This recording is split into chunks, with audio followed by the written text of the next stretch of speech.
নমস্কার বন্ধুরা, কেমন আছেন আপনারা? আশা করি ভালো আছেন। আজকে বৃহস্পতিবার সকাল সকাল পুজোটা করে নিয়েছি, কেননা এক জায়গায় যেতে হবে। আর চাটাও করে নিলাম। বোনের ছেলের ভাত, যাব।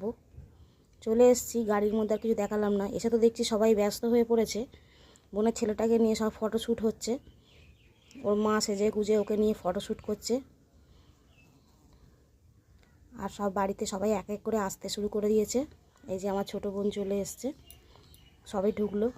আমার মা সব মেয়েদেরকে এক জায়গায় পেয়ে খুব খুশি। নাতি নাতনি সবাইকে পেয়েছে, সবাই খুব খুশি।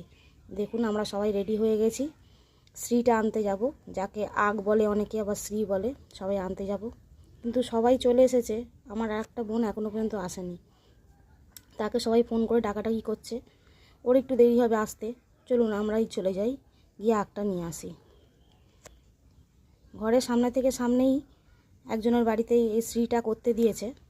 তারা মোটামুটি সব বরণ টরণ করে রেখে দিয়েছে, শুধু আমরা যাব আর গিয়ে নিয়ে চলে আসব।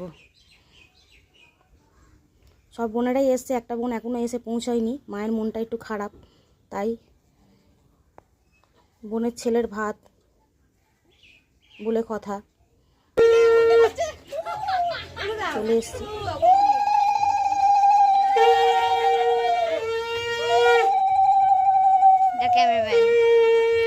এই সামনে থেকে সামনেই, এখান থেকেই একটা নিয়ে এবার বাড়ির দিকে রওনা হব। চলুন বাড়ির দিকে যাওয়া যাক। আকাশে খুব মেঘও করেছে, আকাশটা একটু টাকাটাকিও করছে। চলুন বাড়ির দিকে যাওয়া যাক। আর এখানে দেখুন প্যান্ডেলের মধ্যে সব রান্নাবান্না করছে। আর আমার কর্তামশাই হাত পাখাটা দিয়ে মুখ আড়াল করে গেছে, ও কাউকে মুখ দেখাবে না। ভালাই কটা রান্নাবান্না করছে। বলতে বৃষ্টিও এসে গেছে। দেখুন জানেন আকাশ কালো হয়ে ভীষণভাবে বৃষ্টি।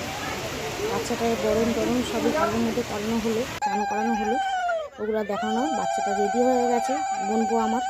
এবার ভাই এলেই ভাতটা খাওয়ানো হবে। ভাই এসে গেছে, সব জোগাড়জাটিও হয়ে গেছে। এবার শুধু ভাতটা খাওয়ানোর অপেক্ষা। অনেক দিন ধরেই এই আশায় ছিলাম কবে বোনের ছেলের ভাত হবে আর আমরা গিয়ে আনন্দ করব। সব রেডি, দেখুন ভাতটাও খাওয়ানো হলো। অবশেষে আমরা সবাই খুব খুশি, জানেন তো। এই ভাতটার জন্য আমরা অনেক দিন অপেক্ষায় ছিলাম যে কবে বোনের ছেলের ভাত হবে, আমরা গিয়ে আনন্দ করব। পুচকেটার মুখে কান্নাও নেই, এ বলছে এটা খাওয়া, ও বলছে ওইটা খাওয়া। আমার ভাইও ঘাবড়ে যাচ্ছে, দেখুন।